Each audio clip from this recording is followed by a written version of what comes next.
Bueno, de vuelta para la tercera parte del video Derecho Alimentario y Manutención en Venezuela. En esta tercera parte vamos a empezar con lo que es la capacidad económica. Por supuesto que este es un requisito obvio, porque a nadie se le puede exigir lo imposible. Debe existir mínimo esa capacidad económica. Y consiste en que el obligado por la ley tenga los medios suficientes para satisfacer las necesidades del acreedor alimentario. En el artículo 294, como siempre les recomiendo que tengan la ley a la mano, en este caso el Código Civil, el 294 del Código Civil, que dice textualmente que la prestación de alimentos presupone la imposibilidad de proporcionárselos el que los exige y presupone asimismo recursos suficientes de parte de aquel a quien se piden, debiendo tenerse en consideración al estimar la imposibilidad, la edad, condición de la persona y demás circunstancias. Para fijar los alimentos se atenderá a la necesidad del que los reclama y al patrimonio de quien haya de prestarlos. Si después de hecha la asignación de alimentos sobreviene alteración en la condición del que los suministra o del que los recibe, el juez podrá acordar la reducción, cesación o aumento de los mismos según las circunstancias. Ahora bien, es importante tener en cuenta que la capacidad del obligado alimentario, al igual que el estado de necesidad económica, es un concepto relativo y que deberá ser apreciado por el juez, en vista de que suele variar en cada caso.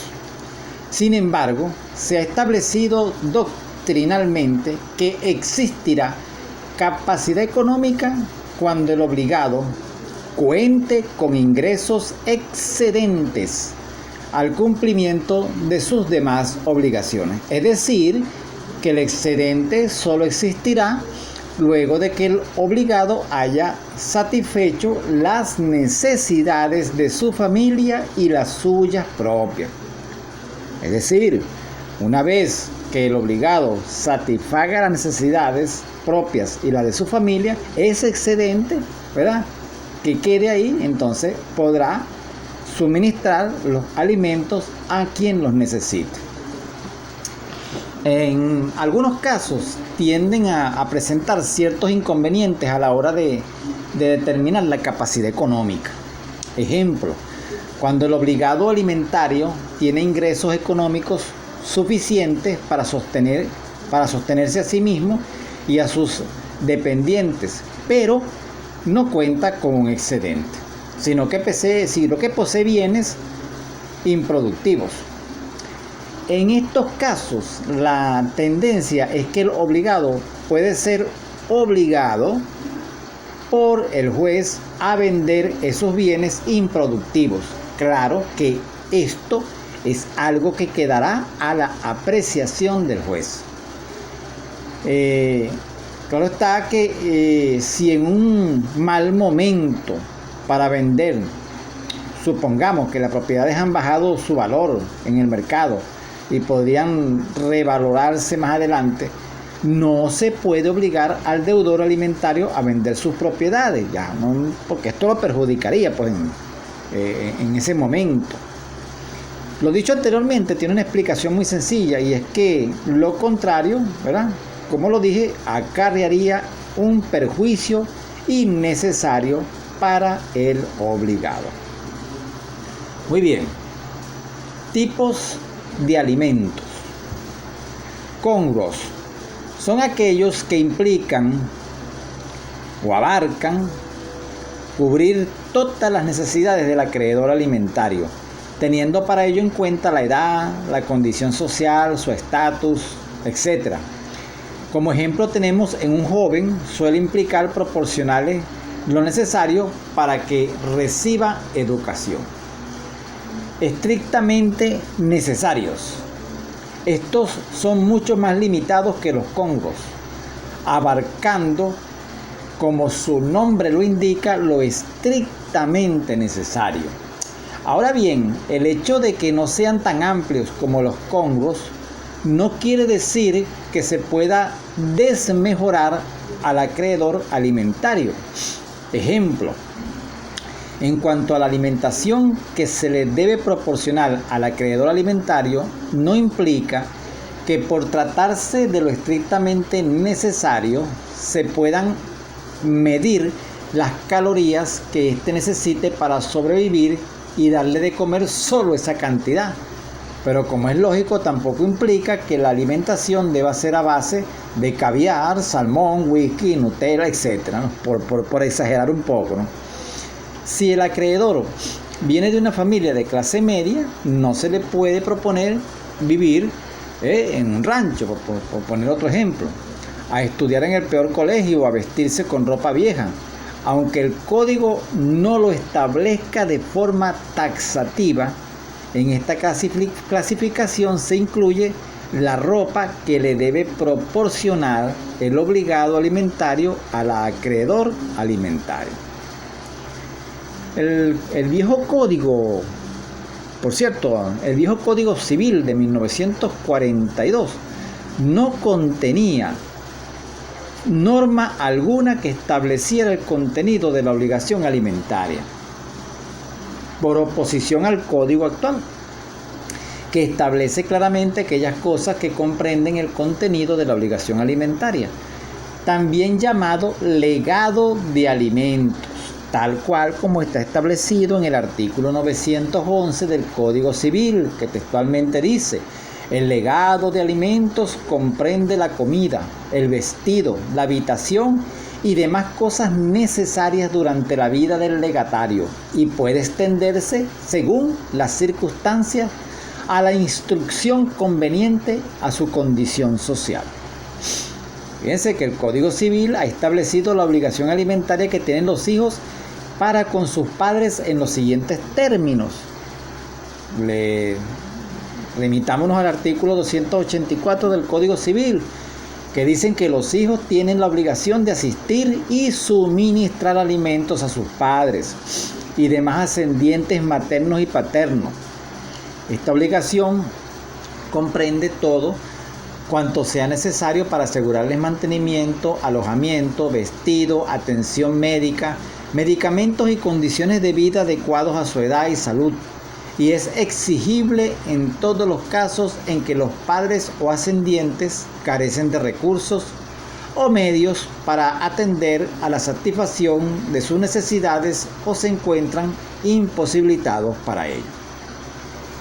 Al apreciarse esta imposibilidad, se tomará en consideración la edad, condición y demás circunstancias personales del beneficiario.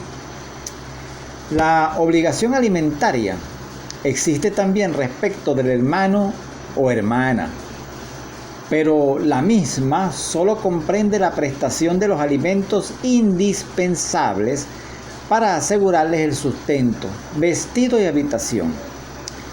Parte de la doctrina, por cierto, considera que respecto a este tipo de obligación alimentaria es parcialmente aplicable el contenido del artículo 365 de la LOGNA. La Ley Orgánica de Protección del Niño, Niña y Adolescente, LOGNA, hace también una enumeración que sin lugar a dudas es bastante más amplia que el Código Civil. Dicha enumeración incluye, en pocas palabras, todo lo que necesita una persona para vivir y subsistir. Textualmente, el mencionado artículo, el 365, dice: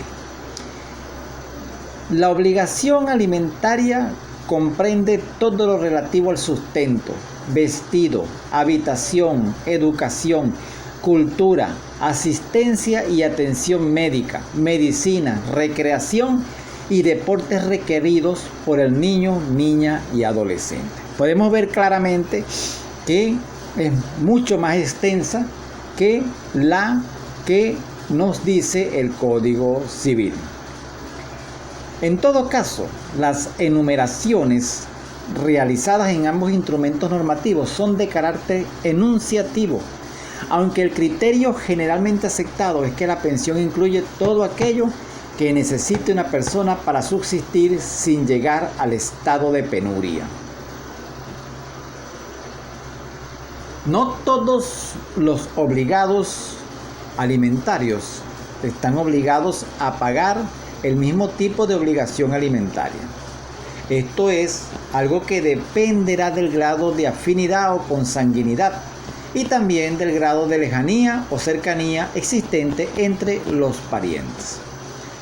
Conforme al Código Civil, las partes pueden acordar el monto de la obligación, caso en el cual deberán acudir ante el juez para que éste homologue dicho acuerdo que se fije.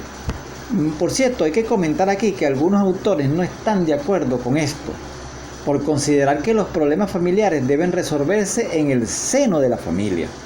Pero en caso de existir un desacuerdo entre ellas, corresponderá al juez fijar el monto de la obligación, para lo cual deberá tomar en cuenta dos cosas. Primero, la necesidad del que los reclama. Y segundo, atender al parámetro del obligado, es decir, a su capacidad económica, que lo hemos dicho varias veces en los 3 videos, lo cual está tipificado en el artículo 294 del Código Civil, que dice textualmente: la prestación de alimentos presupone la imposibilidad de proporcionárselos el que los exige, y presupone asimismo recursos suficientes de parte de aquel a quien se piden, debiendo tenerse en consideración al estimar la imposibilidad, la edad, condición de la persona y demás circunstancias. Para fijar los alimentos se atenderá a la necesidad del que los reclama y al patrimonio de quien haya de prestarlo. El artículo 297 del Código Civil también textualmente nos dice que los convenios celebrados entre quienes deba suministrar los alimentos y quien lo exige para establecer el monto o forma de pago de los mismos son válidos y conservan sus efectos mientras no sobrevenga alteración en la condición de las partes que justifiquen el aumento, cesación o reducción de los alimentos u otra forma de pago. Muy bien, vamos ahora con los caracteres de la obligación alimentaria. Es de orden público, en vista de que no pueden ser derogadas por particulares. Es condicional y variable en su extensión, puesto que para que ella proceda es necesario que concurran dos condiciones principales. Primero, el estado de necesidad del acreedor alimentario y la capacidad económica del obligado. Por otra parte, esta subsistirá en tanto y cuanto persistan ambas condiciones. Es decir, ¿cuáles condiciones? Las que ya mencionamos, ¿verdad? Primero, el estado de necesidad del acreedor alimentario y segundo, la capacidad económica del obligado. Mientras persistan estas dos condiciones, subsistirá. Porque al faltar alguna de ellas, la pensión deberá ser revisada, disminuyendo o aumentando cuantitativamente conforme al aumento o disminución de la necesidad o de la capacidad económica, según sea el caso.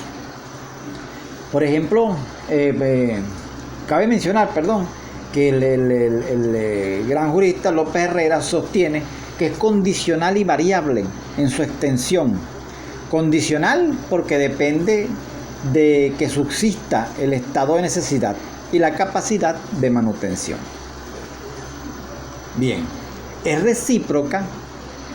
O sea, este otro de los caracteres de la obligación alimentaria es recíproca. ¿Por qué? Porque quien está obligado a proporcionarle alimentos a otro, en caso de que medie un estado de necesidad, está también en el derecho de exigirla del otro, en caso de ser él o ella quien se vea en dicha necesidad. El ejemplo del Código Civil establece no solo la obligación del padre con el hijo, sino del hijo con el padre, porque son recíprocas. Es personal porque tanto el crédito como la obligación son personalísimos y por lo tanto intransmisibles. Es por ello que no pueden ser cedidos ni por actos entre vivos ni por actos mortis causa. Es por ello que no procede la acción oblicua. Es irrenunciable. ¿Por qué? Porque la obligación alimentaria no comprende un derecho individual de libre disposición, sino un derecho protegido por el interés público, tan característico en materia de familias. Es importante destacar que es irrenunciable el derecho de exigir alimentos, no así las pensiones atrasadas, que sí pueden renunciarse, tal cual como lo establece el artículo 193 del Código Civil, que es de la acción para pedir alimentos es irrenunciable. No es susceptible de compensación, porque la finalidad de las mismas es que el acreedor alimentario pueda subsistir, razón por la cual si la pensión fuere compensable, se pondría en riesgo la vida misma del acreedor. Se aclara que al igual que en el caso anterior, las pensiones atrasadas sí son compensables, tal cual como está establecido en el 292 del Código Civil, que el obligado a suministrar los alimentos no puede oponer al beneficiario en compensación lo que éste le deba, pero las pensiones alimenticias atrasadas pueden renunciarse o compensarse. No es susceptible de transacción, porque ello implicaría una renuncia parcial al crédito alimentario. Es imprescriptible, ya que la pensión como tal es imprescriptible, pero como en otros casos las pensiones atrasadas sí prescriben. No es solidaria. Cuando concurren varios obligados a cumplir con la obligación alimentaria, el monto de la misma deberá ser dividido entre los obligados. A todo evento, ninguno de los obligados puede ser constreñido a pagar la totalidad del monto. Es inembargable. Esto se justifica por el carácter personal de la pensión, razón por lo cual los acreedores del necesitado mal podrían ejercer la acción de pensión de alimentos.